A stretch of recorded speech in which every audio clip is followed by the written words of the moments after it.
thousands of years ago, under a sky filled with stars that seem to pulse like living things. A massive city, larger than anything we've built today, stretches across continents we now call lost. Towers of crystal hum with energy drawn straight from the earth itself. Ships sail through the air without wings, and people our ancestors wield knowledge that could bend time and space. But in one terrifying instant, it's all gone, vanished, wiped clean as if the gods themselves reached down and erased it from existence. No ruins left behind, no echoes in the wind, just silence. What if I told you this wasn't just a myth? What if this empire, Earth's first true superpower, was deliberately destroyed by forces from beyond our world to hide the truth about where we really come from? Stick with me, because tonight we're uncovering the lost archives of Earth's first empire, and the secrets they hold might just change everything you thought you knew about humanity. Let's rewind a bit and paint the picture properly. Picture yourself standing on the edge of what we now know as the Atlantic Ocean. But back then, it was the heart of a thriving world. This empire didn't have a name we can pronounce easily today. Scholars whisper about it as the Primordial Dominion or the Elder Realm. But it spanned from the frozen wastes we call Antarctica to the lush lands of what became Africa and Europe. It wasn't like the Roman Empire or the Egyptians with their pyramids. This was something far grander. Their cities weren't built of stone alone. They used materials that manipulated light and sound, creating structures that could heal themselves or shift shapes to suit the needs of the moment. Imagine walking through streets where the air itself carried messages, like an ancient internet made of vibrations. These people had mastered flight long before the Wright brothers dreamed of it vehicles called vimanas in old Indian texts. But here, they were everyday transport, zipping across oceans in hours. But here's where it gets really intriguing. The evidence isn't buried in some dusty museum. It's hidden in plain sight, etched into rocks and whispered in legends across cultures. Take those strange markings on boulders in places like Peru or Egypt, lines so precise they look like they were cut by lasers. Modern scientists scratch their heads and say, must have been copper tools, but come on, we've tested that. Copper couldn't slice through granite like butter. These cuts are smooth, almost molten, as if a beam of pure energy did the job.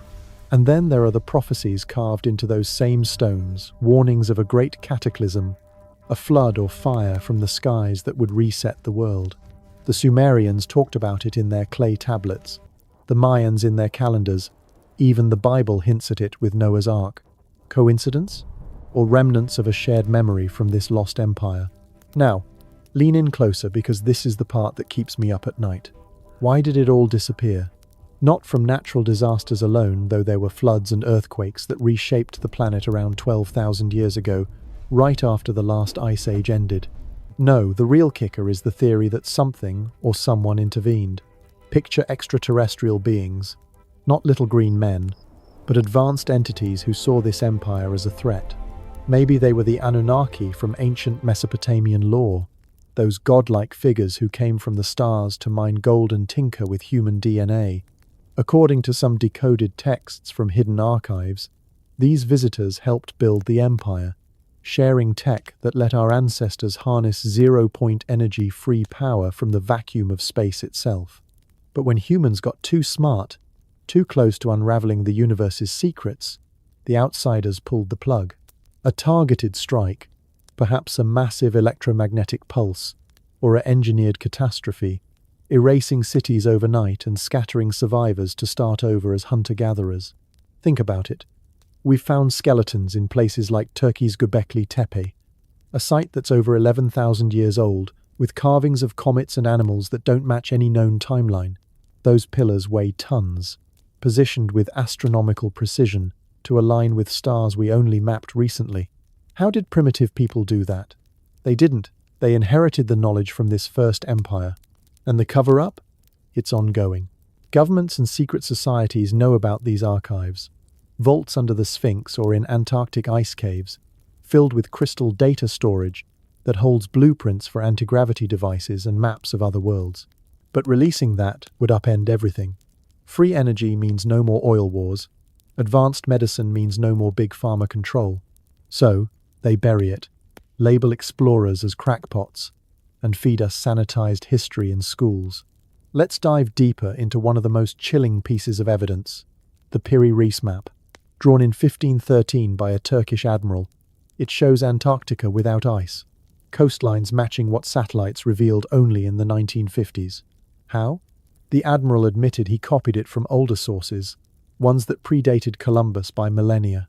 This map depicts a world as it was during the Empire's peak, when Antarctica was green and habitable, part of a global network of trade routes that used ley lines, Earth's natural energy grids, for navigation. Sailors didn't need compasses. They followed invisible currents that powered their ships. And get this, underwater scans off Japan's coast reveal Yonaguni, a submerged structure that looks man-made, with steps and terraces dated to over 10,000 years ago. Divers report strange energies there, compasses spinning wildly, as if the site's still active. But the real mindbender is the genetic angle. Modern DNA studies show unexplained jumps in human evolution around that time, sudden boosts in brain size, tool use, and language. What if the Empire's people were hybrids, engineered by those cosmic visitors? Ancient texts like the Book of Enoch describe the Nephilim, giants who taught forbidden knowledge before a great purge. We've unearthed elongated skulls in Peru, not from binding, but natural craniums holding brains 30% larger than ours. Museums hide them away, but photos leak out, showing features that scream not fully human. Could we be their descendants, diluted over generations, with dormant abilities waiting to awaken? As we peel back these layers, the questions pile up. Why do so many cultures have flood myths? Why do pyramids align with Orion's belt across continents? And those crop circles, modern phenomena, or echoes of ancient communication tech? Some patterns match symbols from Sumerian cuneiform, appearing overnight in fields near ancient sites. Skeptics say farmers with planks, but infrared scans show heated soil, like something from above touched down. Now, imagine the Empire's final days. Leaders in grand councils debating warnings from seers who gazed into crystal orbs devices that let them peer into futures or contact distant stars. They knew the end was coming, a betrayal from their celestial allies who decided humanity wasn't ready. Archives were sealed, hidden in time capsules under mountains or in etheric realms we can't access yet. Survivors fled to high ground, becoming the seeds of Egypt, India, and Mesoamerica, passing down diluted lore through oral traditions. Here's another twist. UFO sightings spike near these ancient sites. Pilots over the Nazca lines in Peru report craft that defy physics, zipping at speeds no human tech can match. Declassified files from the 1940s onward mention recoveries of non-terrestrial artifacts that match descriptions in Lost Empire texts, metals that don't corrode, circuits etched in stone. Projects like Majestic 12 allegedly study them, reverse engineering for black ops. If that's true, our smartphones and jets are just baby steps from what was lost. But wait, there's more to this rabbit hole. Consider the Voynich manuscript, a book from the 1400s filled with unknown script and illustrations of plants that don't exist on Earth. Decoders using AI recently suggested it's a guide to interdimensional travel, possibly copied from Empire archives smuggled out. Pages show star maps and biological diagrams that hint at genetic engineering, creating chimeras, or enhancing humans for space travel. What if our history books are a lie, crafted to keep us in the dark? What if reclaiming these lost archives could unlock immortality or interstellar flight? But at what cost? The forces that erase the Empire might still watch, waiting to strike again if we dig too deep. Before we plunge even further into the origins of this enigmatic realm, if you're joining me for the first time, welcome, I'm Mr. H, your guide through the shadows of the past on Mystery History for Sleep. If these tales of hidden worlds intrigue you and help you drift off with a sense of wonder, consider hitting that subscribe button and turning on the bell for notifications. Now, let's ease back into the story, because the real question lingering in the air is this: are we truly the masters of our fate, or just echoes of those forgotten gods, waiting for the stars to call us home? To answer that, we have to go back further than any history book dares to tread back to the cradle of this first empire. a sprawling dominion that wasn't just one lost continent, but two fused into something unstoppable. Forget the idea of Atlantis and Lemuria as separate fairy tales whispered by old philosophers or wide-eyed mystics. What if they were halves of the same colossal whole? A super-empire that bridged the Atlantic and the Pacific, ruling over a world where the seas were highways and the skies were open roads. This wasn't some isolated paradise.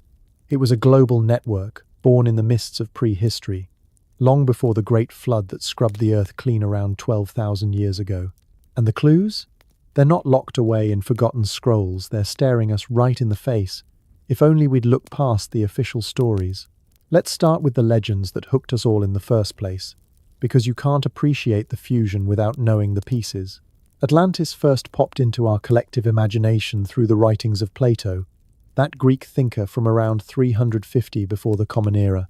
He described it as a naval powerhouse, an island larger than Libya and Asia combined, sitting just beyond the Pillars of Hercules, what we now call the Strait of Gibraltar. Its people were tall, fair-skinned innovators, with concentric rings of water and land forming a city that gleamed like polished gold. They had elephants roaming wild, hot and cold springs for bathing, and a military that conquered Europe and Africa before hubris brought divine wrath in the form of earthquakes and floods. Plato claimed he got this from Egyptian priests, ancient records that detailed Atlantis sinking in a single day and night. But here's the rub. No one's ever found those Egyptian texts. They're like ghosts mentioned but never seen. Some folks tie it to the Minoan civilization on Crete, wiped out by the Thera volcano eruption around 1600 before the Common Era, leaving behind frescoes of bull-leaping athletes and palaces that echo Plato's rings. Others point to the Azores Plateau in the mid-Atlantic, a submerged mountain range that could have poked above the waves back when sea levels were lower. It's tantalizing, right? A real-world echo of a moral tale about pride before the fall. Now, flip the globe to the other side, and you hit Lemuria, a name that started as cold, hard science before morphing into something way more electric. Back in 1864, a British zoologist named Philip Sclater cooked it up to explain why lemurs in Madagascar and India looked so alike, despite Africa's big barrier in between. He imagined a sunken land bridge across the Indian Ocean, a lost continent called Lemuria, that let those fuzzy critters hopscotch between islands.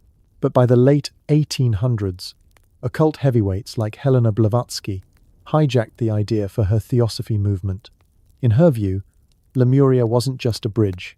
It was the cradle of humanity's third root race, egg-laying giants who walked upright around 70 million years ago, evolving into the more humanoid Atlanteans later on. Blavatsky pulled from Hindu texts and Tamil legends, painting Lemuria as a Pacific paradise of telepathic sages and crystal-powered temples, sunk by volcanic fury after moral decay set in.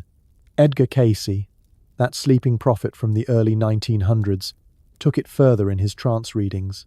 He saw Lemurians as red-skinned nomads with psychic gifts, fleeing to the Americas after their homeland cracked apart, their knowledge seeding the mounds of the Mississippi Valley and the pyramids of Mesoamerica. It's wild stuff, blending Darwinian gaps with Eastern mysticism. Haeckel even floated Lemuria as the missing link for human evolution in 1870, a birthplace where apes turned thinkers under a tropical Sunday. So how do these two tales, oceans apart, stitch together into one empire? Picture this. Lemuria rising first in the vast Pacific, around 50,000 years ago or more, a matriarchal society of harmony and intuition, their cities built on floating platforms of volcanic basalt, attuned to the Earth's hum. They mastered the subtle art's levitation through sound, healing with colored lights, agriculture that bent to the moon's pull. As their population swelled, explorers pushed eastward across the waves, linking up with the burgeoning powers in the Atlantic. Atlantis, fiercer and more structured, emerged as the industrial heart, with its metallurgists forging orichalcum alloys that glowed under moonlight, and engineers channeling rivers into defensive moats. But instead of rivals, they allied. What if the super-empire was their union, a primordial accord, as some fringe historians call it, spanning from the sunken ridges of Mu in the Pacific to the drowned shelves off Morocco? Trade fleets of reed ships carried quartz from Lemurian mines to Atlantean forges. Scholars swapped star charts under equatorial skies. This wasn't two continents, it was one web, a thalassocracy that controlled the world's currents, from the equatorial trade winds to the polar gyres. And their capital? A mega-metropolis straddling the mid-Atlantic ridge, where tectonic plates whispered secrets of creation. The timeline fits like a glove if you squint past the academic blinders. Geological records show massive sea level drops during the last ice age, exposing land bridges that could have connected these realms. Around 12,000 years ago, as the glaciers melted, meltwater pulses, sudden floods from bursting ice dams drowned coastlines worldwide. Plato pegged Atlantis' fall to 9,000 years before his time, which lands us smack in that window. Lemurian lore echoes it too. Tamil epics speak of Kumari Kandam, a southern landmass swallowed by the sea after a cataclysmic war. No coincidence these are fragmented memories of the same apocalypse, the Younger Dryas event, that comet impact winter that flash froze mammoths mid-meal and birthed our flood myths from Sumer to the Hopi. The empire's survivors. They scattered like seeds, Phoenician navigators carrying Atlantean charts, Polynesian wayfarers, with Lemurian star lore rebooting civilizations from the Nile to the Andes. But don't take my word for it. Let's pull out the smoking gun that's been gathering dust in Istanbul's archives since 1513, the Piri Reis map. Drawn by the Ottoman Admiral Piri Reis himself, this parchment fragment is a patchwork of 20 older charts, swiped from Columbus's logs and ancient Alexandrian holdovers.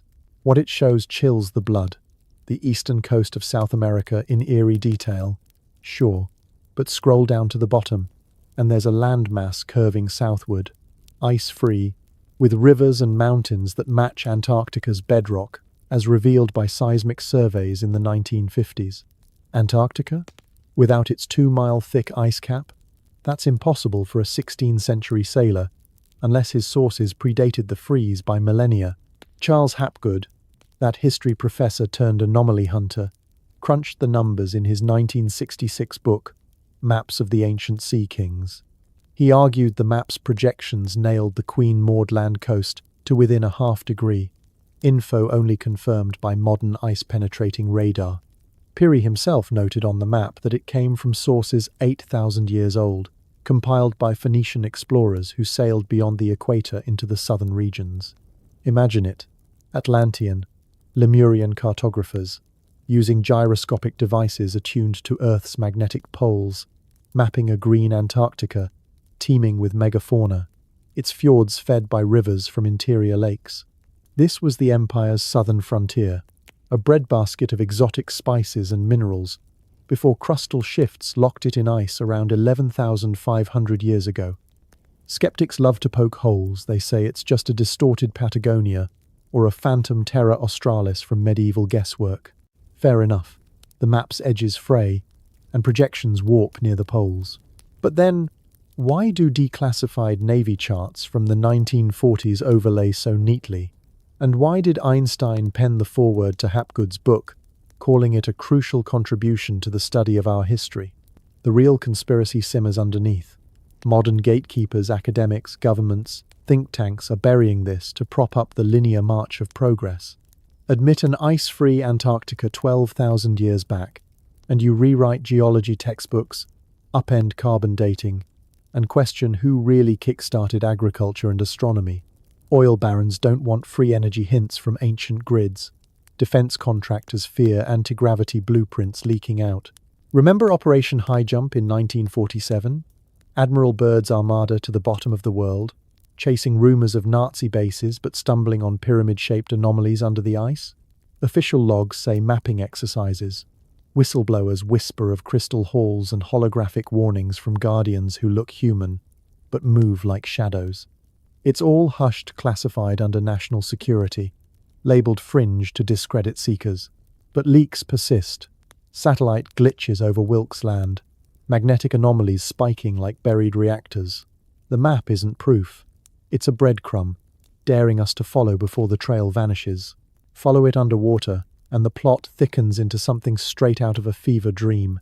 If the Empire spans seas, its bones should lie beneath them, right? and they do vast, vine-choked ruins mocking our submersibles. Start with Yonaguni, off Japan's southern tip, discovered in 1986 by divers chasing hammerhead sharks. What they found wasn't coral, it was a monolithic complex, 200 feet long, with stepped terraces, right angles, and what looks like a giant staircase plunging into the abyss. Carved from solid sandstone, dated to at least 10,000 years old by carbon traces in nearby sediments, it screams artificial. Marine geologists bicker, is it natural fracturing or Lemurian engineering? But divers report more. Echoes of chants in the currents, compasses failing in rhythmic pulses, as if the stone still sings. Masaaki Kimura, the Okinawan professor who mapped it, swears it's a port city, complete with roads and ziggurats, sunk when tectonic plates buckled during the Empire's endgame. Cross to the Atlantic, and Bimini Road off the Bahamas, a mile-long pavement of beach rock blocks, aligned like a causeway, submerged since around 1500, before the Common Era, but with tool marks suggesting older origins. Edgar Cayce foresaw it rising in 1968, and lo, a hurricane parted the sands to reveal it. Skeptics call it fractured shoreline. Believers see Atlantean docks, portals for crystal freighters that harnessed Gulf Stream flows. Then Cuba's turn. In 2001, sonar sweeps by National Geographic nabbed a mile-wide formation 1,200 feet down symmetrical pyramids, spheres, and urban grids, etched into the seabed at depths, implying submersion 12,000 years ago. Cuban geophysicist Pauline Zalitsky called it a pre-Columbian metropolis. The government sealed the site, citing sensitive acoustics from submersible probes. And the freshest scar? Just this year, in April of 2025, sonar off the Azores pinged a 90-foot pyramid, its base spanning 100 feet, perched on a seafloor plateau at 1,000 feet deep. Granite faces, laser-straight edges predating Giza by thousands of years, say the Portuguese team who leaked the footage before their funding dried up. Divers describe a hum, like a tuning fork struck eons ago, vibrating through their tanks. This isn't erosion, it's architecture, a sentinel from the Empire's western flank, guarding vaults where refugees stashed seed banks and starseed tech. Conspiracy whispers?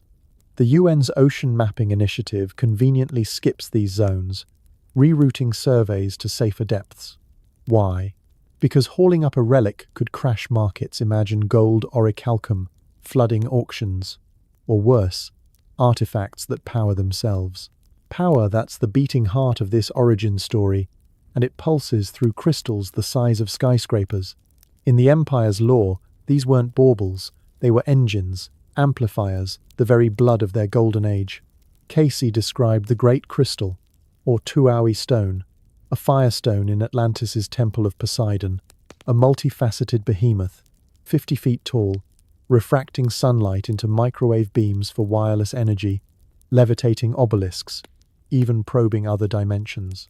Lemurians tuned theirs to Earth's ley lines, quartz lattices humming with piezoelectric charge, generating fields that bent gravity or healed with harmonic resonance.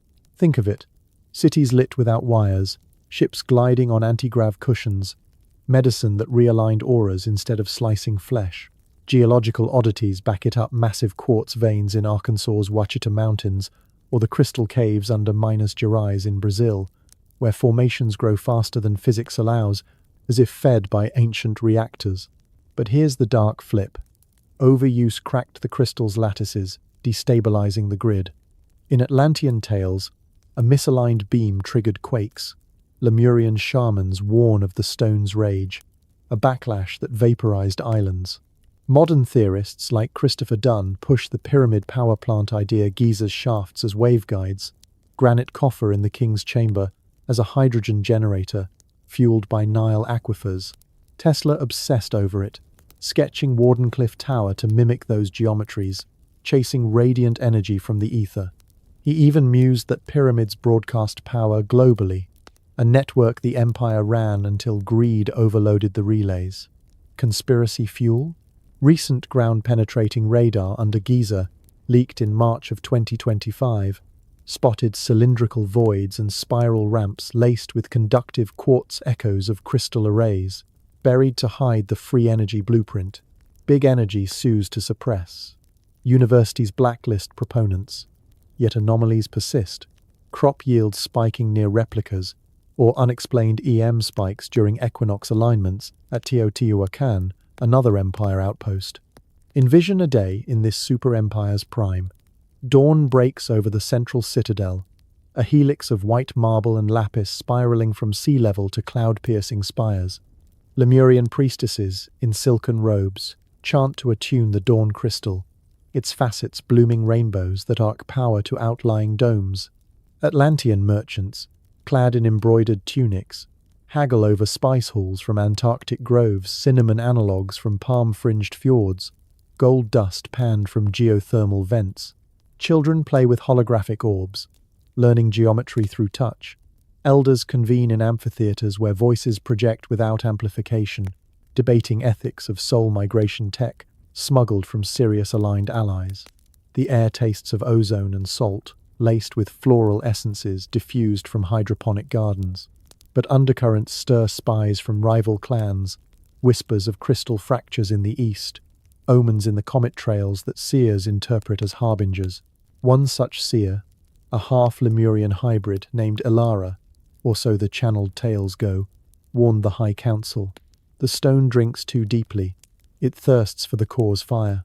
Dismissed as hysteria, her vision played out in slow motion.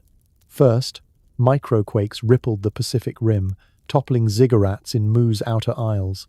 Refugees streamed west, swelling Atlantis's harbors with tales of glowing fissures spewing plasma. Engineers jury-rigged stabilizers mirrored arrays to reflect excess energy skyward, but hubris blinded them. A solar flare, amplified by the grid, overloaded the Tuaui. Chains of detonations followed, tsunamis marching like tidal armies. The central ridge buckled, swallowing the heartland in a roar that echoed to the poles. Survivors clung to flotsam, crystals clutched like talismans, washing ashore on Proto-Egypt's banks or Polynesia's atolls. Their legacy? It's in our bones. Mitochondrial DNA traces Atlantis haplogroups in Basques and Berbers, unusually high IQ clusters hinting at engineered intellect. Stonehenge's bluestones, quarried from Wales but echoing Lemurian acoustics, align to solstices with precision that screams inheritance. And the conspiracies? They guard against resurgence. Vatican vaults allegedly hold crystal shards from Alexandria's sacked library. DARPA's black budgets fund Antarctic digs that vanish artifacts overnight. But cracks show whistleblowers like Bob Lazar claiming reverse-engineered element 115 from Empire crash sites, or declassified MK-Ultra files referencing psionic amplifiers looted from Yonaguni. Yet for every cover-up, a phenomenon breaks through. Take the Bosnian pyramids near Visoko Massive, five-sided mounds dismissed as hills, until 1900 ground scans revealed tunnels laced with quartz seams, emitting infrasound that induces visions. Or the Baltic Sea anomaly, that 60-foot disk hauled up in 2013, etched with stair-like ridges and humming under lab lights, a Lemurian buoy, say the Fringe, signalling lost kin. Even crop circles near Wiltshire's Avebury, patterns mimicking Atlantean runes, soil baked to 800 degrees Fahrenheit in seconds, no footprints in the dew. Are they taunts from the Watchers, or pleas from submerged archives begging retrieval? This origin isn't ancient history, it's unfinished business. The super empire's fusion of Atlantis's might and Lemuria's wisdom birthed us, then broke to test our resolve, hiding the Piri Reis truths, submerging the pyramids, shattering the crystals. It's all to keep us small, tethered to scarcity. But as ice melts and seas rise, echoes surface. What if the next flood uncovers not ruin but renewal? A crystal pulse under the waves, calling hybrids home. And that brings us to the tools they wielded. The Vimanas slicing skies, the zero-point forges that laughed at entropy. Because if origins forged gods from clay, their technology turned them into stars. But that's a tale for deeper into the night. Hey, quick pause. As we gear up for the drop, where are you catching this from tonight? Curled up in a rainy Seattle cabin? Or maybe sprawled on a balcony in Buenos Aires under that Southern Cross. And what's the hour looking like on your end, pushing 2 in the morning? Or just easing into the cozy stretch of 10 at night? Drop it in the comments if you're feeling chatty. Love hearing how these yarns sync up with your slice of the world. Deep in the velvet hush of a starlit chamber, far beneath the sands where no archaeologist's shovel has ever scratched, a lone figure, call him the last archivist, cradles a fist-sized orb that hums like a trapped thunderstorm. He whispers a phrase in a tongue that bends the air, and the device ignites, not with flame, but with a cascade of light that folds the room around him. Walls dissolve into swirling vortices of color, and suddenly, he's not in a tomb anymore. He's soaring over emerald canopies that stretch to horizons untouched by ice, cities of spiraling silver threading the clouds like veins of lightning. This isn't a dream. It's a glimpse through the veil, powered by tech that makes our quantum computers look like abacuses. And if that archivist is real, if those archives we chased in the last breath of our story hold the keys, then what he sees isn't fantasy. It's memory, echoes of an empire where flight wasn't a dream, energy wasn't built, and time wasn't a straight line. Flash forward, or is it back, to a skirmish in the skies, over what we'd later call the Indian subcontinent, around the time when the Vedas were still being sung around campfires. 2 fleets clash, not with arrows and catapults, but with machines that scream through the ether, like banshees on steroids. These aren't birds or chariots pulled by mythical steeds. They're Vimanas, sleek as a stealth bomber but graceful as a hawk, their hulls shimmering with a mercury-like sheen that deflects enemy fire into harmless sparks. One pilot, etched forever in the Ramayana epic, maneuvers his craft with a thought, yes, neural-linked. No joystick required, diving through thunderheads to loose a volley of celestial weapons that erupt in plasma blooms, scorching the earth below without a trace of fallout. The Mahabharata piles on the details. These things could hover motionless, accelerate to blur the stars, or vanish into thin air, reappearing miles away as if they'd stepped through a door in reality itself. Pushpak Vimana, the flying palace of Ravana, wasn't just a ride.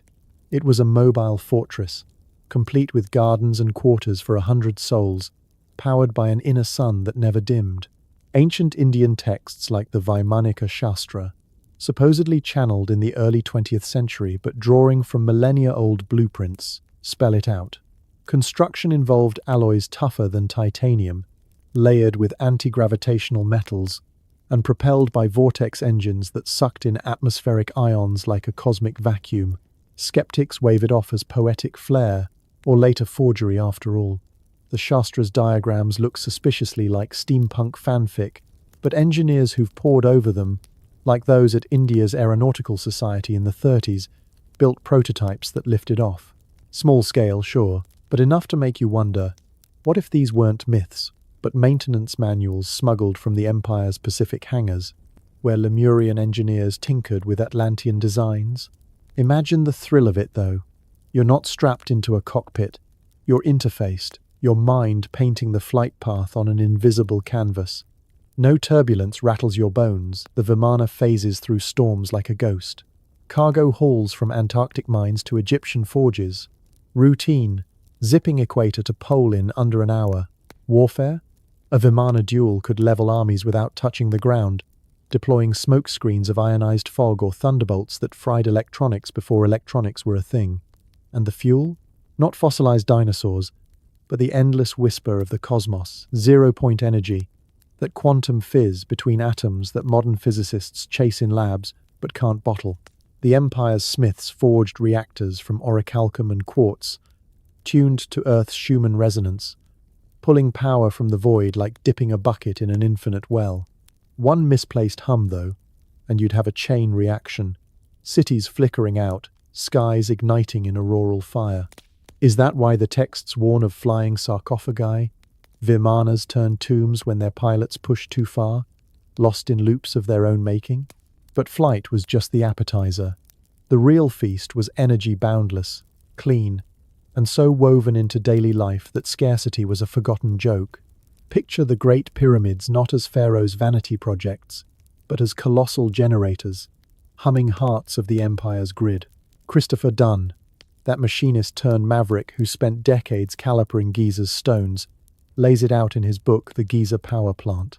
Those massive limestone casings, acoustic insulators, channeling seismic vibes from the Earth's core into microwave pulses, the Granite King's Chamber, a resonance cavity where hydrogen ions sourced from underground aquifers get zapped into maser beams, broadcasting power wirelessly across continents.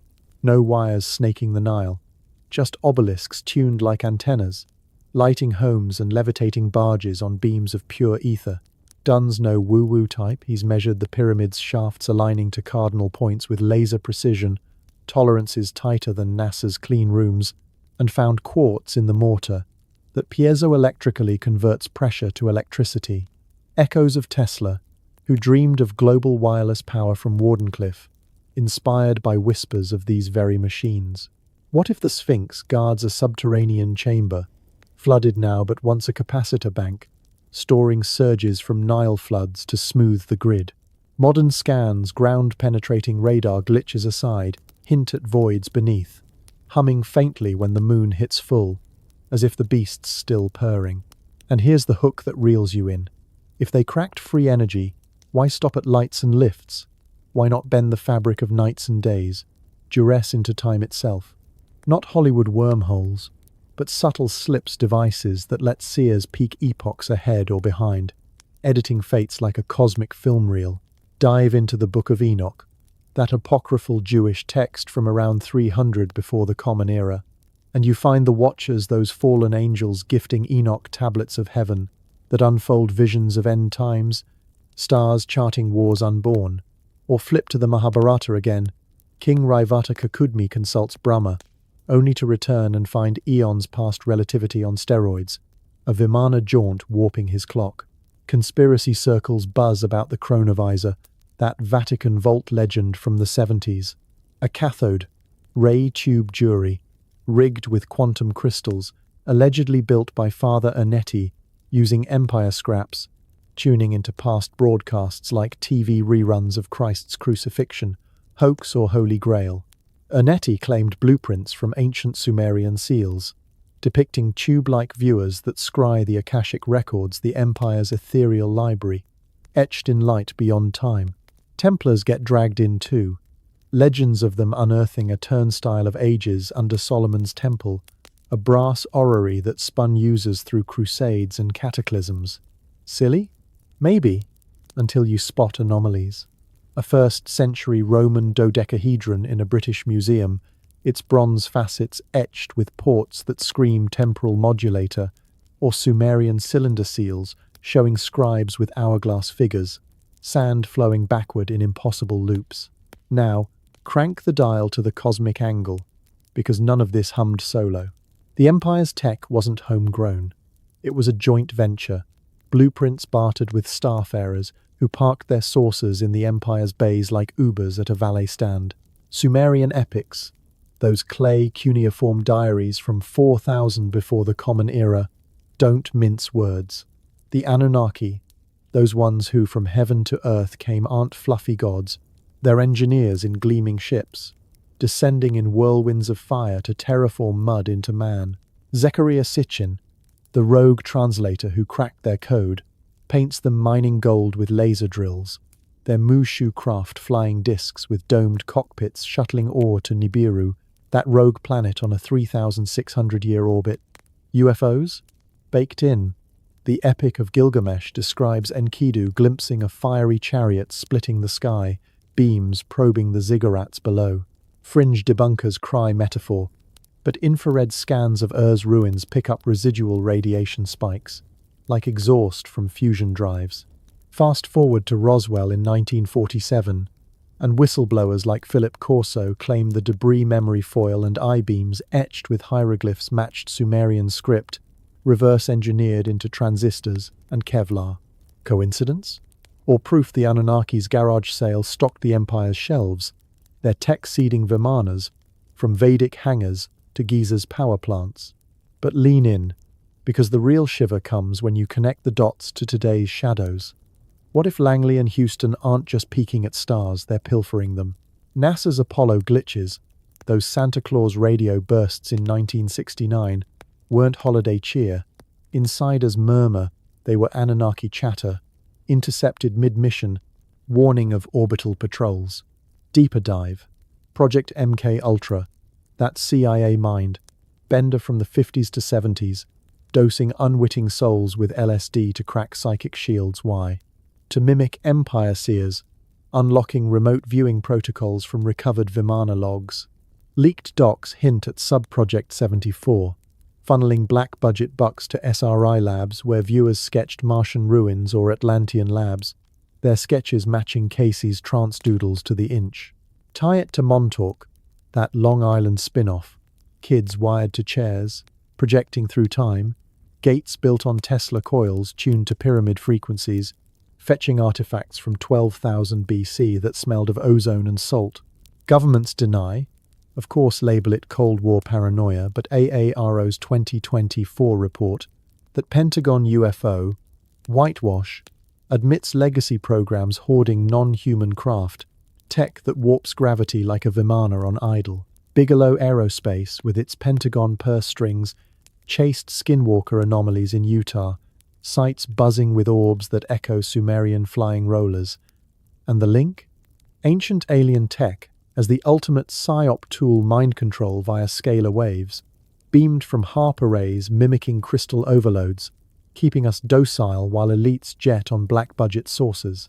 A 1980 UFO flap over Rendlesham Forest, UK lights dancing like fireflies on meth, servicemen touching craft that hummed with that same pyramid pitch. Memos vanish, witnesses gaslit. Or the 2023 congressional hearings, Grush spilling about biologics in crash retrievals, only for brass to stonewall with national security. Why the clampdown?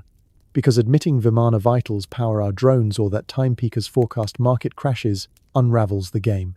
Oil dries up, pharma crumbles when aura, healers outpace pills. And the Anunnaki? Not gone, just upgraded. Their heirs in boardrooms, whispering stock tips from Nibiru's board. Yet anomalies wink like conspirators in the dark. Tic-tac UAPs off San Diego in 2004, defying drag with inertialess Zips Vimana maneuvers, say pilots with 20,000 hours. Or the 2025 drone swarms over Langley, shapes mimicking Gilgamesh's eagle ships, vanishing when F-3s scramble. Phenomena pile, crop circles near Silbury Hill, etched with Anunnaki cuneiform that decodes to return imminent, soil nuked in fractal patterns no plank could fake, and the Hum's global infrasound spikes sinking to solstices, rattling windows from Giza to Göbekli Tepe, as if the grid's rebooting. Envision a test flight gone rogue.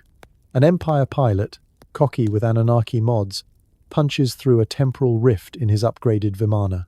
He emerges over Proto-Suma, gold dust in his hold, but centuries off course, seeding myths of sky gods with thunder rods. His log, etched on lapis, ends mid-sentence. The stars shift. They watch.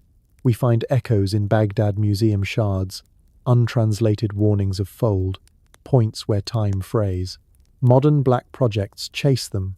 CERN's mini-bangs flirting with wormholes, but fumbling the keys the Empire handed out free.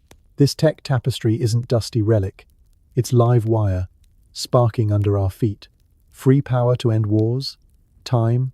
Sight to dodge disasters? Starships to colonize? Tempting, but the Watchers, those Anunnaki shadows or their MK puppets, hoard it tight. One leak, like Dunn scans or Sitchin seals, and the dam cracks. What if your next Siri glitch is a Vimana echo, whispering coordinates to buried forges? But secrets like these don't stay sky-high forever. They sink, sealed in vaults where dust motes dance like lost souls. Tombs not of kings, but of knowledge archives that could flip the script on everything. As the night wears on, let's descend those stairs. Those stairs we've been eyeing, they're not the kind you take lightly. Carved from bedrock that's older than the pharaoh's wildest boasts, they spiral down into the guts of the Giza Plateau, where the air turns thick with the scent of dry earth and something sharper, like ozone after a storm you never saw coming. No torch is needed here. The walls themselves seem to glow faintly, veins of quartz threading the limestone like forgotten wiring. This isn't some tourist trap with velvet ropes and audio guides droning about Khufu. No, this is the underbelly.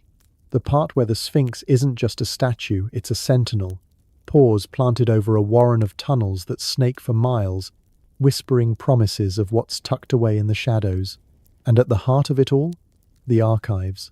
Not dusty shelves of borrowed books, but vaults crammed with the raw guts of our lost empire. Papyrus scrolls brittle as autumn leaves, rune-etched stones heavier than regret, and crystalline slabs that might hold data in ways we haven't dreamed up yet. If the tech we just chased through the skies was the Empire's muscle, these are its memory, the quiet keepers of secrets that could rewrite the stars. But why hide them? And who's still guarding the door? Let's linger on those papyrus rolls first, because they feel almost alive, don't they? Imagine unrolling one in the dim flicker of a miner's lamp ink faded to the color of old tea stains, but the words leaping out like they'd been waiting for you. These aren't your standard grocery lists or love poems. We're talking treatises on harnessing the Nile's flow, not just for irrigation, but for something electric. Blueprints scrawled in a shorthand that mixes hieroglyphs with symbols that look suspiciously like circuit diagrams. One fragment, pieced together from digs in the Valley of the Kings back in the 20s, hints at a river of light channeled through reed conduits' early wires. Scholars dismissed it as poetic fluff. But hold on. Recent scans using infrared tech, the kind that peeled back Herculaneum's charred scrolls just last year, reveal underlayers of math that aligns with quantum entanglement basics we only cracked in the labs of the 21st century. Coincidence? Or proof that the Empire's scribes weren't just recording floods and harvests, they were logging experiments in bending reality, experiments that got shelved when the world went dark. But papyrus was fragile, prone to the whims of damp tombs and careless looters. That's where the runestones come in, those stubborn slabs of granite and basalt, carved with grooves that catch your finger like they're meant to. Runes weren't just Viking graffiti or Tolkien fan service. They trace back further, to the Empire's fringes in what we'd call Scandinavia or the British Isles, where outposts etched warnings and wisdom into rock that laughs at erosion. Take the latest find from Norway, unearthed in a bog last February, the world's oldest runestone, or what's left of it, pieced together like a jigsaw from hell, dated to around the 2nd century. But wait, fragments whisper of older scripts layered beneath, symbols that match Atlantean Lemurian hybrids from Pacific wrecks. Iduna, it reads in one spot, a plea to the goddess of youth, but decoded deeper, its coordinates, star alignments pointing to a submerged vault off Iceland's coast. Researchers are buzzing about mysterious messages hidden in the cracks, messages that don't fit the Elder Futhark alphabet at all. What if these stones weren't tombstones or boasts of battles won, but dead drops? Portable hard drives from an era when paper burned and memory faded, scattered by refugees who knew the end was coming. Touch one in the right sequence, and legends say it hums low, like a tuning fork struck underwater, revealing holograph projections of empire councils debating whether to share the Vimana secrets with the lesser tribes. Down in Giza, though, the real jackpot's rumoured to pulse under the Sphinx's right paw. Call it the Hall of Records if you want the Hollywood gloss. Edgar Cayce spun that yarn in his trance states back in the 40s, claiming Atlantean priests stashed 3 crystal halls there around 10,500 before the Common Era, packed with every scrap of knowledge from crystal tech to soul migration manuals. Skeptics roll their eyes, but ground-penetrating radar doesn't lie. In March of this year, a joint Egyptian-Italian team pinged voids beneath the pores caverns the size of football fields, laced with shafts that drop 80 feet straight down. No official dig yet. The government's mumbling about preservation concerns, but leaks from the crew talk of sealed doors, bronze plates etched with warnings in Proto, Coptic, disturb not the sleepers. Sleepers? Guardians, maybe?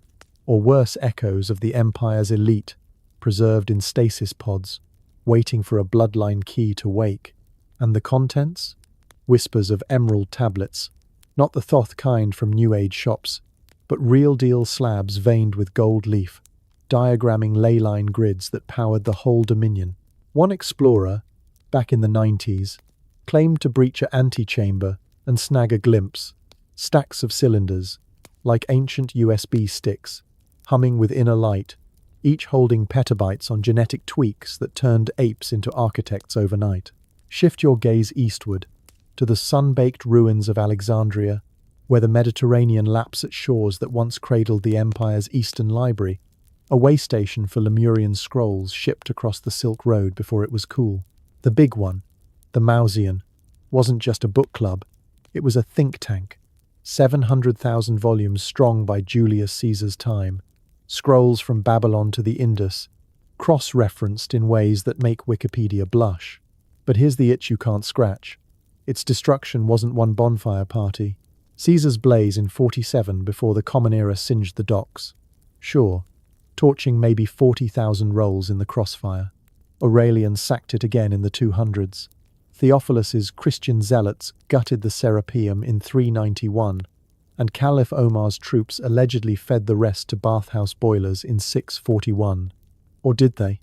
Conspiracy threads on forums and in dusty tomes paint it darker. A deliberate cull, orchestrated by shadows pulling strings from Rome to Baghdad, to bury the empire's heresies proof of star visitors, free energy cheats, and blood rites that made gods jealous. Why? Because those texts didn't just chronicle history, they weaponized it. Imagine Euclid's lost works not on geometry alone, but on folding space with mirrors, or Aristarchus's heliocentric models backed by Lemurian star charts showing Nibiru slinging past every 3,600 years. The real crime? Not the flames, but the selective salvage crates of sensitive volumes spirited away to monastic vaults, relabeled as Holy Writ to keep the peasants ploughing fields instead of plotting revolutions. And who scooped the ashes? Follow the smoke to the Vatican, that gilded fortress on 7 hills, where the secret archives sprawl like a labyrinthine dragon's hoard, 85 kilometers of shelves, 53 miles of forbidden fruit, holding 12 centuries of hoarded whispers. Officially, it's the Apostolic Archive now, cracked open to scholars since 2002. But don't kid yourself, the juicy bits stay locked. Keys held by prefects who swear oaths thicker than the walls. Rumors swirl of Alexandrian refugees. Carts rumbling through the Alps in the 400s, loaded with hermetically sealed jars of scrolls that outlasted the Colosseum. Fast forward to the Renaissance, and popes like Nicholas V are commissioning translations, but only the safe ones. Euclid, yes, but the empire's forbidden mechanics, the ones detailing Vimana propulsion via Mercury vortexes, buried deeper, cross-filed under heretical arcana. Dan Brown cashed in on it with angels and demons, but the truth stingier. In 2010, they trotted out Galileo's trial docs to debunk the Illuminati plot, yet the index cards hint at gaps folders, marked Orientalia Arcana that vanish from catalogues overnight. Ah, the Illuminati, those Bavarian brainiacs founded in 1776 by Adam Weishaupt, a professor tired of church meddling in enlightenment. They disbanded by the 1800s, or so the history books hum, but the myth machine cranks on. A splinter cell infiltrated the Vatican, siphoning empire secrets to fuel the industrial age's dark underbelly. Picture it, Weishaupt's adepts, posing as confessors, slipping into the archives under cover of night, palming rune replicas that encode alchemical formulas for turning lead not to gold, but to the antigrav alloys that lifted Stonehenge's Sarsens single-handed. By the 1890s, threads tie them to the Theosophical Society, Blavatsky channeling Lemurian grimoires allegedly cribbed from Vatican vaults, detailing root races engineered in Giza labs. Modern spin? Elites Rockefellers rubbing elbows with cardinals using digitized scans of those papyri to game global markets, predicting quakes via ancient seismic runes, while the rest of us chase weather apps. Leaks from a 2024 whistleblower, a disgruntled archivist, claimed a sub-basement holds the Enoch Codex, a Dead Sea Scroll knockoff, prophesying AI uprisings scripted from empire oracles. Deny it all you want. The Vatican's own tours skirt the restricted zone, where motion sensors beep at shadows that aren't there. But secrets this potent don't sit quiet, they stir the air. summon things that bump in the eternal night. Around these archive sites, the veil thins, and what slips through isn't always friendly. Start with Alexandria's ghosts, those spectral librarians pacing the phantom stacks of the Serapeum. Tour guides in the old quarter swear by it. On moonless nights, when the harbour wind carries salt and regret, you hear rustles like turning pages, footsteps in empty halls. One yarn from the 1950s has a British expat poking through the catacombs after curfew, spotting a figure in a toga ink-stained fingers, trailing blue fire vanishing into a wall that shouldn't be there. Curses tag along. The Serapeum Doom, locals call it, where meddlers wake with fevers, babbling in extinct dialects about the unburned word devouring their dreams. Recent? A 2025 ghost tour glitch cameras catching orbs that form script mid-air, runes spelling return, the scrolls before batteries drain to zero. Giza's no slouch in the spooky department. The Sphinx's tunnels? They're a poltergeist playground. Excavators in the Zahi Hawass era reported tools flying off racks, whispers echoing up shafts names from Sumerian king lists, hissed in accents that twist your gut. One curse hits hard. The Guardian's grasp, where unauthorized diggers cramp up mid-descent, fingers locking like they'd gripped a live wire from the old grid. In June of this year, a drone feed from an unauthorized probe cut to static, then looped footage of a translucent lion-man hybrid half-sphinx, half something feral pawing at the lens before the signal died. Tie it to the hall. Casey warned of recorded spheres inside, orbs that replay trauma's emperor seers foreseeing the flood. Their hologhost pleas for mercy replaying on loop, driving listeners mad. Phenomena amp up during alignments. Equinox scans pick up EM spikes, compasses spinning to point at buried doors, as if the archives are phoning home. Even the rune stones play haunted. That Norwegian slab? Workers hauling it out felt chills, one fainting with visions of fjord-faring fleets, vimanas skimming icebergs. Back in England, the Roke stone from the 800's longest rune inscription ever hides curses in its verse. Decoders last month, using AI tweaks, unearthed layers threatening eternal frost on thieves. Phenomena, frost blooms on summer-touch stones, runes glowing under UV like they'd drunk starlight. The Vatican's archives? Subtler spooks doors slamming in vacuum-sealed wings, parchments shuffling sans hands. A 1980 incident. A cardinal emeritus swears a hooded scribe brushed past, dropping a papyrus scrap that dissolved to dust, leaving ash scent and a single line. The light-bearer's watch. Illuminati fingerprints? Or Empire shades? Pissed at the lockdown. Curses here are psychological insomniac scholars quoting Enochian tongues in boardrooms, driving policy shifts towards suppression. These aren't random chills.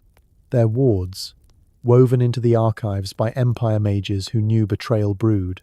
Papyrus spells invoking Thoth's silence on the unworthy. Runes keyed to DNA. Only hybrids get the full download. Others fry neurons. Historical blind spots? Deliberate.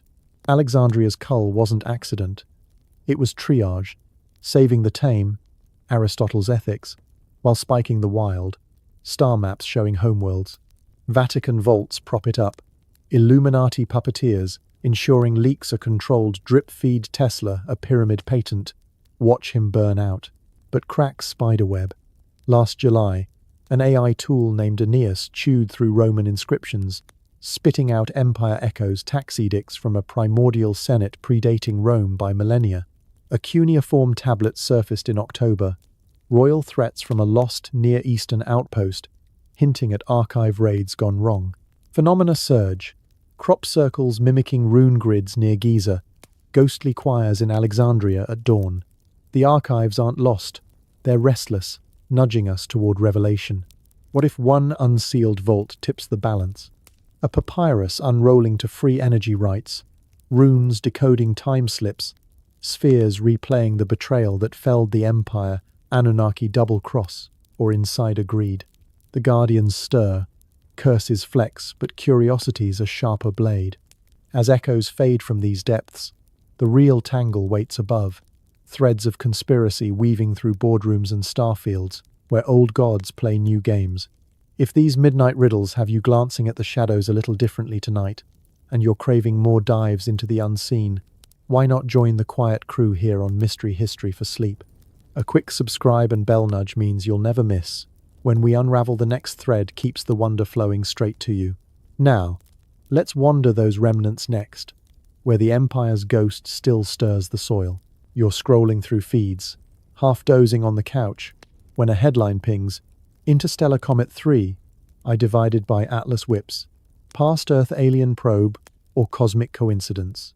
Avi Loeb, that Harvard firebrand who's made a career out of poking the universe's sore spots, drops his latest bombshell on social media just hours ago. The thing's trajectory isn't random, it's a slingshot maneuver, like something engineered to scan our defenses before dipping out. NASA's quick to pipe up natural object, folks. Move along, but the forums explode. Threads link it to Baba Vanga's old prophecy, the blind Bulgarian seer who pegged 2025 as the year strangers from the stars make contact, not with fanfare, but with a nudge that upends everything. And just like that, the old questions bubble back. Are they here? Have they always been? But here's the twist that hooks you deeper. What if this comet isn't a hello, but a reminder? A signal from the same crowd that torched our first empire 12,000 years back. The Anunnaki, those star-born overlords who didn't just visit. They built us, broke us, and now pull strings from the shadows of boardrooms and bunkers.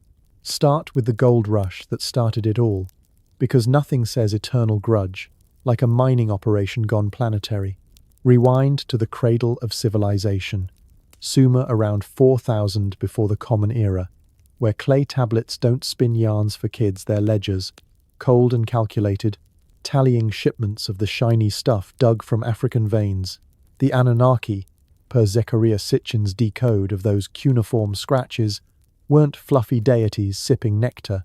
They were a mining syndicate from Nibiru, that hypothetical rogue world, on a 3,600-year elliptical joyride through our system. Enki and Enlil, brothers in the boardroom, crash-landed here eons ago, atmosphere on their homeworld turning toxic, gold the only fix for the atmospheric patch, but hand-toiling in the dirt, beneath them, so they spliced local hominids, Homo erectus grunts, with their own DNA, birthing us as disposable diggers, smarter than apes but dumb enough to worship the bosses. The empire we pieced together earlier, their golden goose, a slave state superpower churning out bullion by the barge load, Vimanas hauling it to orbital refineries. But when the workers unionized literally, striking for better rations in the epics, the bosses flipped the script.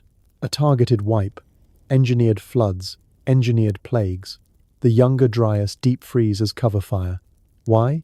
To reset the board, cull the uppity hybrids, and start fresh with more pliable stock. Fast forward, and those descendants? Not extinct ensconced in the penthouses, their elongated skulls tucked under cosmetic surgery, bloodlines tracing to pharaohs and presidents alike. Lean into the hybrid angle, because it's where the creepy crawls under your skin. Take Akhenaten, that rogue 18th dynasty king from around 1350 before the Common Era, the one who ditched the pantheon for a one-god solar cult and built a city that screamed outsider. His busts don't lie. Elongated cranium, lipless mouth, hips like a fashion model's nightmare textbook hybrid vibes, or so the ancient alien crowd argues.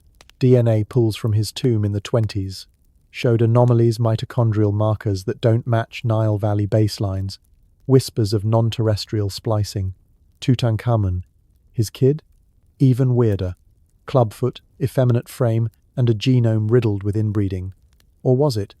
Recent reanalysis in a 2024 study flagged exotic haplotypes, sequences echoing Neanderthal but twisted further, like a third strand woven in. Conspiracy lens.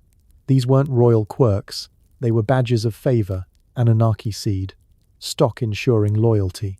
Pharaohs as puppet kings, their divine blood a euphemism for lab-grown upgrades, telepathy tweaks for council whispers, longevity serums, explaining Ramses II's 200-year scamper.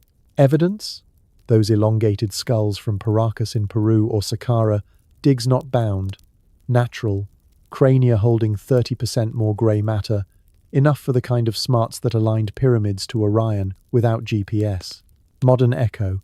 Royal families today, from Windsors to Saudis, rumoured to hoard blue blood vials in Swiss vaults, antidotes to the pleb plagues they greenlight.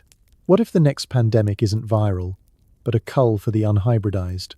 But hybrids need handlers, and that's where the global web spins tightest. The Anunnaki's earthly LLC, rebranded as cabals that make Freemasons look like book club. Picture the destruction of the empire not as cataclysm, but corporate takeover. Post-flood. Survivors, those gold-hoarding elites, regroup in Suma's ziggurats, then fan out, seeding bloodlines in Egypt's delta and Mesoamerica's highlands. By the time Rome's eagles flew, the threads laced through senates and priesthoods, pulling for resource grabs masked as conquests.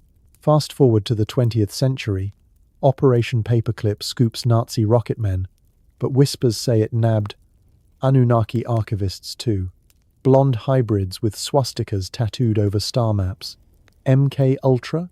Not just acid trips, trials for reactivating dormant hybrid genes, dosing subjects to unlock starseed visions of Nibiru's approach.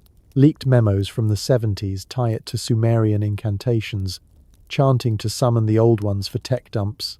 And the payoff? Black budgets ballooning to trillions, funneled into deep underground bases where Vimana replicas hum beside captured saucers. Tie it to today's headlines, because the intervention's gone digital. Pixels hiding claws.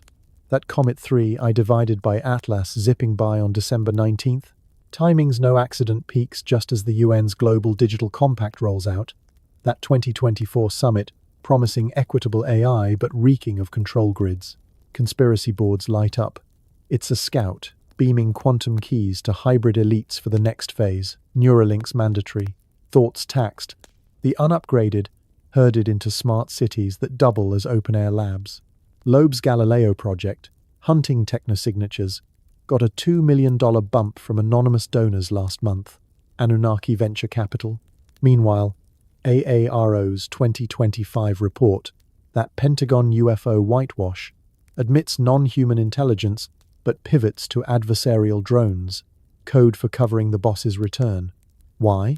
Because full disclosure cracks the facade. Free energy from pyramid relays ends oil shakedoms. Genetic archives expose the hybrid hierarchy. Elites know Bilderberg agendas from this June leaked Nibiru protocols. Contingency for the planet's swing by. Bunkers stocked with cloned pharaoh heirs. But the real tell? The messages they're dropping, not in memos, but etched in the fields where no boots tread. Crop circles, those overnight artworks that baffle agronomists, aren't farmer pranks, they're postcards from the post-flood playbook. Wiltshire's buzzing this season. July 12th brings a Celtic knot near Ludwell. Spirals mirroring Akhenaten's solar hymns. Wheat braided, not bent.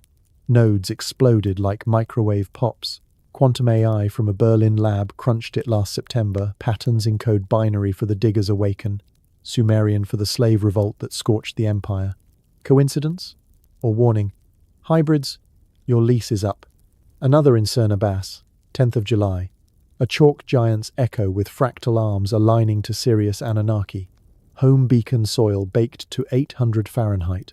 No tread marks. EM spikes frying drone cams. Decoders tie it to Voynich script. That 1500 cipher book, now AI cracked, as Lemurian star logs. Pages flipping to diagrams of gold refineries orbiting Nibiru. And the latest? Just days ago, a formation in Ware, Devon 28th of June holdover, but glowing under moonlight symbols matching Paracas skull engravings, pleas in Proto-Egyptian, blood calls to blood, release the vaults. Phenomena amp, birds swarm pre-dawn, avoiding the weave, compasses loop like drunk bees. Skeptics trot out GPS planks, but infrared shows plasma trails, ion scars from above. What if these aren't art, they're audits, the overlords tallying their investment before the bill comes due? Zoom to the Nevada desert, where the sand whispers louder than the wind, and Area 51 isn't a base, it's a reliquary. A freezer burn for empire scraps the Anunnaki left behind. That September 23rd crash this year, The one the Air Force brushed off as routine incident with no injuries? Eyewitnesses from Rachel's diner swear it wasn't a drone, a disc, 50 feet wide, mercury hull crumpling on impact, spilling orbs that zipped skyward like panicked fireflies. FBI swarms in hours, black helicopters hauling wreckage to Hangar 18, the one with the lead line doors. Conspiracy surge, tied to the Gothic fire from July, flames licking 15 miles from the gates. Theorists claiming it was arson, a purge to torch hybrid DNA vaults before the comet's scan. Deeper dig, a June Dodd report, buried in FOIA dumps. Cops to legacy disinformation 50s sci. Ops feeding UFO yarns to cloak stealth tests, but slips that the real cover was for recovered artifacts. Sumerian seals and pharaoh canopic jars holding neural implants. Grush's 2023 testimony? Prelude. Biologics from 9 crashes. But the 10th was this year's Anunnaki envoy, downed by experimental scalar beams from S4, the sub-site where they stitch human pilots into hybrid cockpits. Phenomena? Night vision leaks show shadows patrolling perimeters, tall figures with elongated strides, no heat sigs, ghosts or greys. And the link to 3I divided by Atlas? Forum's frenzy. The comet's path vectors over Groom Lake. A flyby to reclaim the stash before Nibiru's pull yanks it home. Envision the boardroom briefings. Hybrid CEOs with Akhenaten jaws scrolling crop circle decodes on encrypted pads. The diggers stir. One murmurs, referencing the slave uprising that felled the First Empire. Countermeasures? Engineered crises. 2025's quakes in Turkey. Floods in Pakistan, not tectonics, but underground resonators. Pyramid echoes tuned to fracture fault lines, culling populations, while elites bunker in New Zealand redoubts. Economic strings? Crypto crashes scripted from Babylonian ledgers, gold standard ghosts ensuring Anunnaki vaults stay flush. Media? Hollywood's alien flicks that 2025 Anunnaki blockbuster blending Sumer with sci-fi soft disclosure, acclimating the herd to overlords as creators. Podcasts like the one dropping episodes on sky beings ruling Earth this May.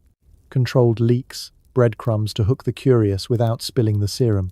But resistance flickers whistleblowers like that Vatican defector in April, spilling Enochian texts prophesying the return of the Watchers via cometary heralds.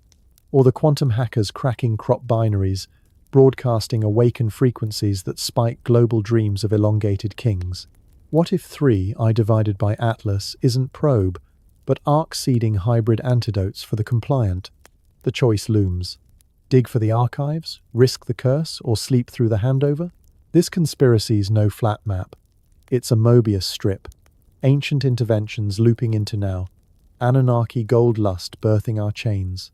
Pharaoh hybrids begat secret societies. Crop missives mock our blindness. Area crashes crack the lid. As the comet crests, questions swarm. Are you blood or tool? The stars don't answer, they audit. Yet for every locked door, a legacy lingers in the land's quiet pulse, ruins humming with half-forgotten power, bones too vast for graves, skies streaked with signs we half remember. Let's wander those remnants next, where the Empire's ghost still stirs the soil. Dawn creeps in slow over the Salisbury Plain, that vast English carpet of chalk and grass where the wind carries whispers older than the oaks. You've driven out here on a whim, or maybe a pull you can't name, parking at the edge of the barrier where tourists mill like ants on a sugar hill. But you slip past, finding that gap in the fence locals murmur about, the one that lets you circle wide, heart thumping as you crest the rise.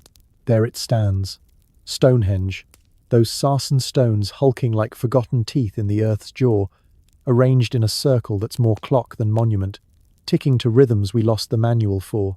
As the sun tips its brim, painting the trilithons in honeyed light, something shifts. Not the stones they haven't budged in 5 millennia, but the ground beneath. A low vibration, like the planets taking a breath, ripples up through your souls. You pause, wondering, is this the legacy calling? The Empire's echo refusing to fade into footnotes. We've chased shadows through vaults and starlit betrayals, but here's where the rubber meets the road, or rather, the heel meets the hallowed turf. These remnants aren't just pretty postcards from a dead age. They're live wires, crackling with phenomena that defy the tape measures and trowels of the white coat crowd. Stonehenge isn't a calendar or a graveyard, as the plaques proclaim. It's a resonator, tuned to the Earth's hidden pulse, a node in the Empire's old grid, where ley lines, those invisible veins of geomagnetic force, converge like rivers to the sea. Walk the avenue at solstice, and folks swear the air thickens, charged as a storm front. Last summer solstice, on June 21st, a cluster of amateur astronomers caught it on high-res cams. Balls of light, pale blue and fist-sized, dancing between the uprights like willow, the wisps on a bender. Not drones, not lens flares, the footage hit X like a meteor, racking views before English Heritage yanked the permits for safety reviews. But the clips leaked wider, orbs phasing through bluestone, leaving ionized trails that fried a GoPro's circuits mid-frame.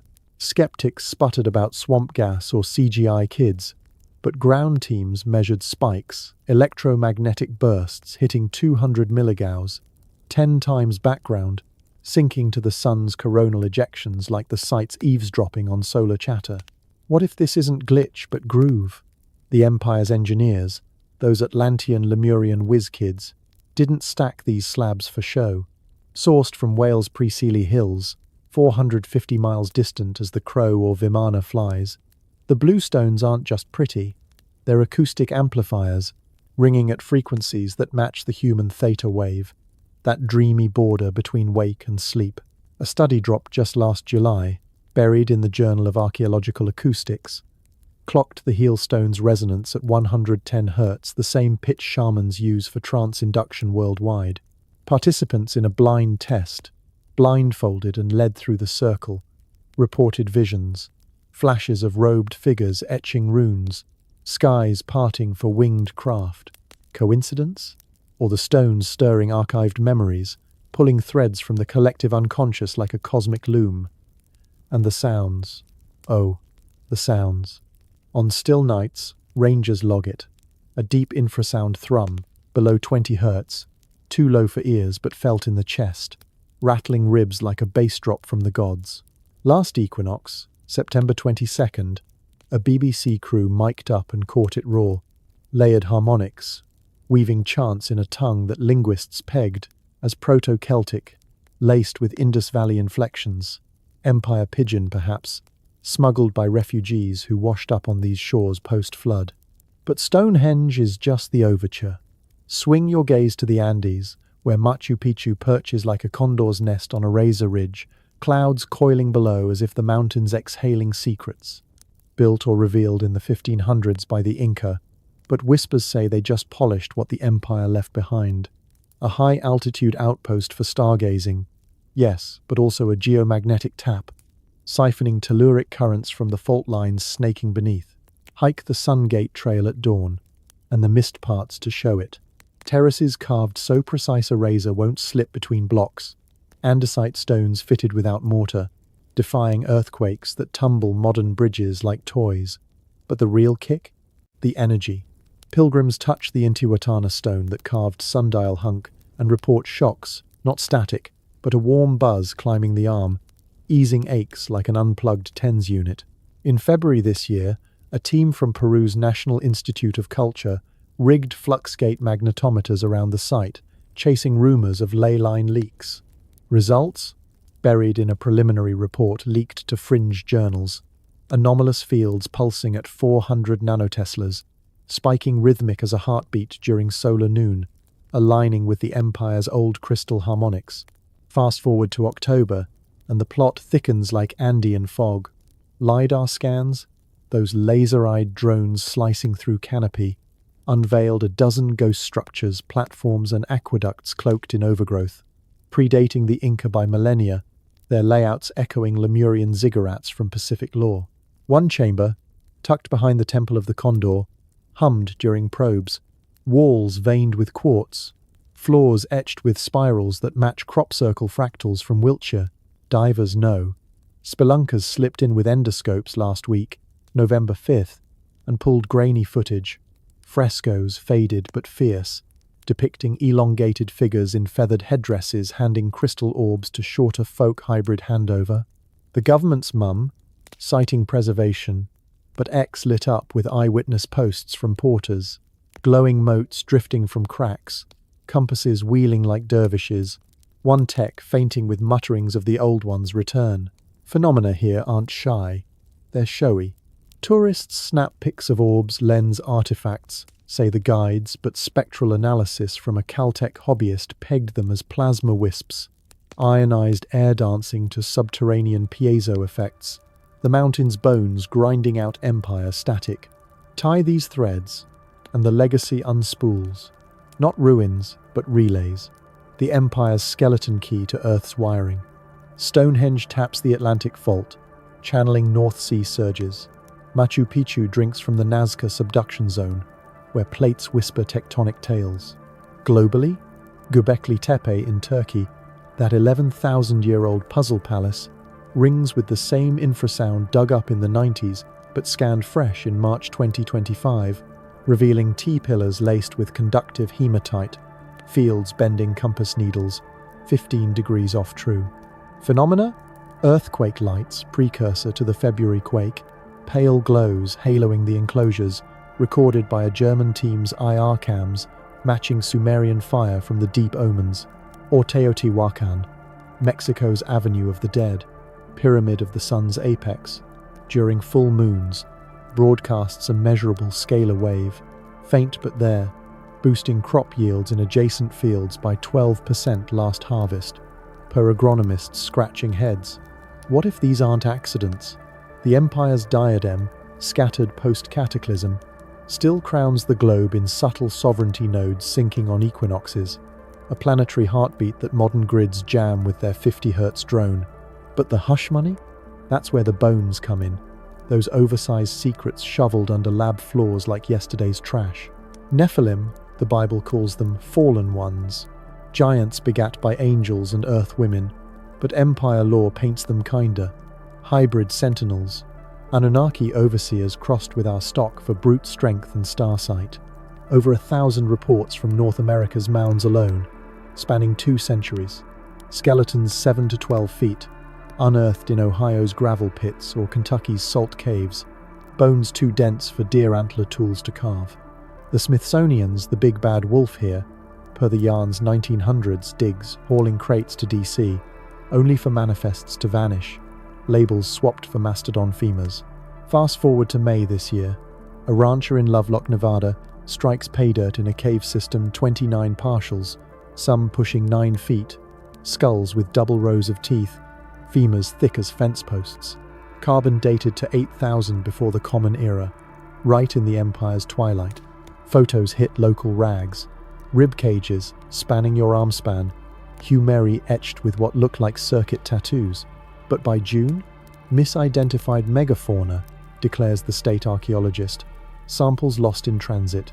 Conspiracy corkboard? Pins from Peru too. Paracas cites giant cache from 2014. Retested in January 2025, elongated crania with anomalous sutures, DNA flagging unknown haplogroups. But the lab lead quits overnight, citing pressure from above. Why bury the big boys? Because they rewrite the roster, not Homo sapiens solo, but a menagerie Nephilim as empire enforcers, hauling megalith solo, their genes the dormant upgrade in us all. Modern echoes, sudden athlete gigantism, NBA 7-footers with pituitary quirks, or that Gobi find in August a humanoid frame, 12 feet curled in fetal tuck, limbs elongated like Akhenaten on stilts. Chinese sensors scrub the vid, but frames linger. Digits with extra phalanges, vertebrae fused for unearthly talk. Hoax? Maybe, but the cover-up cadence sings familiar academics gatekeeping to guard the Darwinian straitjacket, lest we question who the real apex was. And the reenactments? That's the gut punch, the legacy's dark flip, pandemics as population pruners, wars as resource resets, echoes of the empire's cull, scripted by hybrid holdovers to thin the herd before the next swing. COVID's tail end in 2022? Lab leak or liberation? But zoom to this year's avian flu scares. H5N1 mutating in dairy herds, quarantines mirroring Sumerian plague, god edicts from clay slates. Ukraine's grind? Not just borders battlefields over black earth laced with Empire-era barrows. Drone strikes unearthed rune-etched helms last April, dated 12,000 back. Coincidence? Or theatre? Elites replaying the flood to cap 7 billion at 500 million, Georgia Guidestone style those blasted slabs, preaching Depop till vandals did the job in 2022. Phenomena tag along. Quake swarms under Yellowstone, lights streaking pre-eruption, as if the caldera groans, empire laments. Or the Bayuda desert boom over 1,200 sites ID'd in Sudan this September, tumuli hiding gold caches and anomaly bones. But civil war shells scatter the digs, accidental strikes vaporizing vaults. Yet amid the machinations, the Earth's retort, lights and tones rising like rebellion. In Peru's Pisco Valley, that band of holes, 6,000 pits in a mile-long snake, purpose-punked for centuries, drone-mapped last week, November 10th, revealing a spiral resonator, pits tuned to amplify seismic whispers into healing waves. Locals knew, walk the line at dusk, and the ground sings harmonic overtones chasing migraines, echoes of Lemurian sound baths. Or the Valley of the King's fresh tomb, February find, rock, hewn antechamber with cursed tablets, lead scrolls invoking earth sleepers toward looters, but cracked open, they exhaled a mist that fogged cams, leaving hexed tech rebooting with star maps on screen. Global chorus. Phukat's carvings in Thailand, September patrols spotting petroglyphs glowing under UV scenes of skyboats over pyramids, dated pre-flood, and the bogwoman's kin in Ireland, October pull. Severed head from a 2,000-year peat bath, but her talk? Empire alloy, orichalcum trace, tying Celts to Atlantean exiles. Envision the weave. You're at Machu Picchu's sacred rock, palms pressed to granite warm as skin, when the hum hits a chord from Stonehenge's stones, Göbekli's pillars joining in, a subterranean symphony sinking the sights. Visions flicker, giants shouldering bluestones, hybrids charting comets, the flood's roar fading to applause. But the question lingers, soft as the wind down the plain. Is this inheritance or invitation? The Empire's ghost stirs not to haunt, but to hand over the reins if we listen past the static. These pulses aren't passive. They're prompts, urging us to map the grid anew, reclaim the resonance before the next reset rolls in.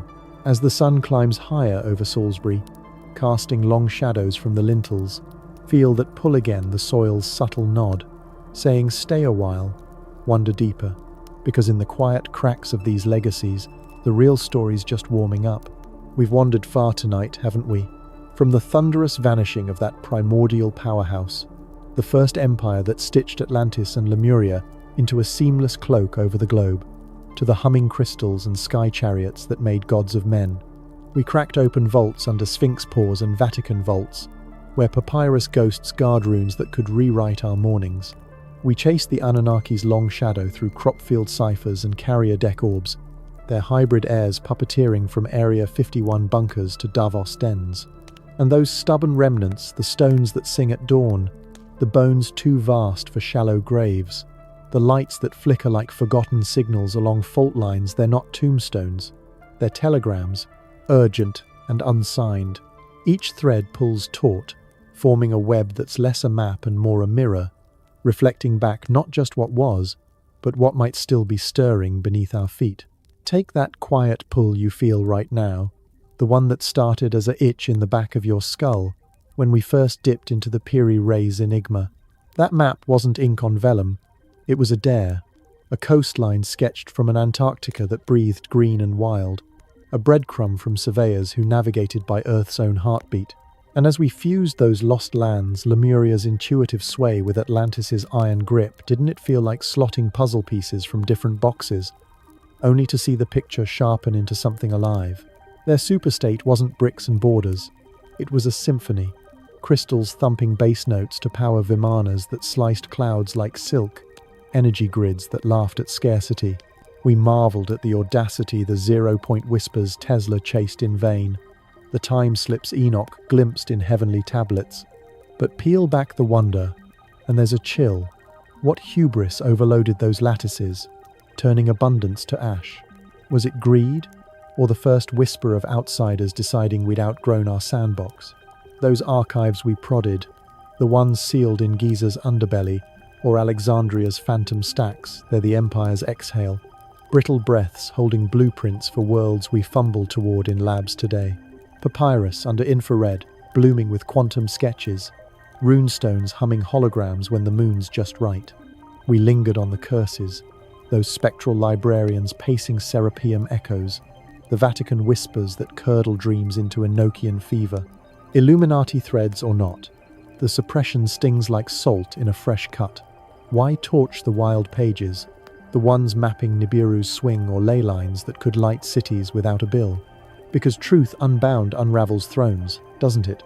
Elites hoarding orichalcum shards while we chase fossil fumes, it's the oldest con, dressed in modern suits. And the meddlers from the stars? They linger longest.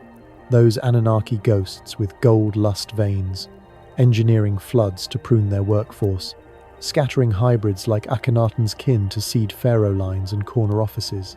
We trace their postcards in Wiltshire, wheat fractals decoding Awaken, diggers and the orange orbs winking off carrier bows, like scouts auditing the ledger before the audit. Area 51's latest tumble, that Mercury hull spilling fireflies skyward just weeks back, wasn't accident, it was punctuation, a period on the sentence we've been reading backward. Conspiracies aren't tidy plots with villains twirling mustaches, they're ecosystems, cabals composting old betrayals into fresh controls, pandemics echoing younger Dryas chills, quakes scripted from Babylonian slates. But here's the spark that keeps the embers glowing. Those messages aren't threats, they're invitations, or maybe apologies, from a syndicate that's overstayed its welcome. Then the land pushes back, doesn't it? Stonehenge's theta hum lulling visions from the avenue, Machu Picchu's granite pulse easing bones like a lover's touch, Göbekli's pillars bending needles, Teotihuacan's scalars fattening fields under lunar gaze. These aren't relics, they're roots. The Empire's rhizomes threading fault to fjord, sinking on solstice sighs. And the giants? Those Nephilim frames vanishing into Smithsonian basements. Lovelock's 9-footers lost in transit. They're not monsters from myth. They're mentors. Muscle for megaliths. Genes slumbering in our marrow, waiting for a jolt to stretch taller. The reenactments, the culls disguised as crises, they mimic the fall to forestall the rise. But the soil hums defiance. Band of holes in Peru, that serpentine ledger of pits now fingered as an ancient bazaar, trading not just goods but geomagnetic tallies, unearthed just days ago on November 10th. Or the 5,000-year-old fortress in Spain's Almendralejo, hilltop ramparts clawed from the earth by solar crews last month, a Copper Age sentinel with Roman whispers in its shadow. Phenomena aren't polite. They prod earthquake lights, haloing enclosures, infrasound choirs chasing headaches from Pisco's snake pits.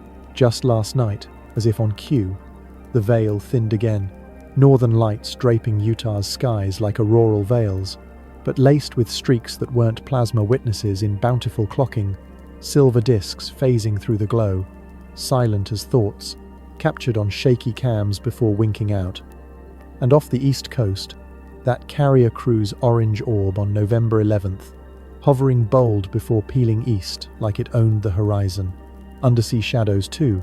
Thousands reported pinging sonar from California to Carolina. Not subs, but something schooling like krill with intent. Coincidence on the 12th? Or the Empire's coda, a flare from submerged halls saying, "We're still here, your move." So, as the embers sigh their farewell, let's lean into the quiet and mull it over. Not with answers that box the wonder, but questions that let it breathe. What if that first empire wasn't prelude, but proof of us as more than survivors, but sovereigns in waiting? Those Vimana echoes in tic-tac zips, crystal overloads in harp hums, are they theft or tuition? Scraps from a syllabus we skipped. The hybrids in high places, their elongated legacies in boardroom gazes, do they steer toward reunion or rupture? And the land's litany, those resonant ruins and oversized bones, invitation to attune or alarm that the grid's glitching, prepping for another pulse? Ponder the personal thread, the one that tugs when lights dance unbidden or stones warm under palm. Have you felt it? That fleeting knowing, like a half-remembered dream where you're not just observer, but architect wielding zero-point sparks, charting Nibiru's arc. Our origins aren't dusty dates in textbooks. They're open invitations, etched in DNA twists and ley line throbs. What if the flood wasn't end, but edit culling to curate, leaving us the raw material for remix?